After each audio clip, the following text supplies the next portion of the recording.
আজকে দুপুরে যে রান্না করেছিলাম, পুঁই শাক করেছিলাম, পটল ভাজি, আলু ভাজি আর মুগ ডাল রান্না করেছিলাম।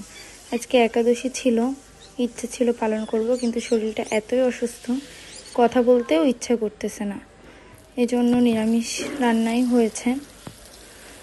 আর তিহানও কোনো কিছু না হইলে, ভালো কিছু না হলে ভাত খেতে চায় না। আসলে দুজনের সংসার বলুন আর 5 জনের সংসার বলুন, কাজ সেই সমানই থাকে, সেই প্রতিদিন রান্না করা। একটা সংসারে অনেক রকম কাজ থাকে, আর সব অসুস্থ বলেন সুস্থ বলেন নিজেকেই করতে হয়। 5 জনের সংসারে তাও একজন অসুস্থ হলে আরও 2 জন করার থাকে, কিন্তু যখন দুজনের সংসার হয় বা একান্ত নিজের একটাই সংসার হয়, তখন মনে করেন কিছু করার নেই, সুস্থ হলেও করতে হবে, অসুস্থ হলেও করতে হবে। কালকে ওর বাবা অনেকটা হেল্প করেছিল, তেমন কিছুই করা লাগেনি, কিন্তু আজকে ওর একটু কাজ ছিল, নিজেকেই একা সবটা সামলে নিতে হয়েছে।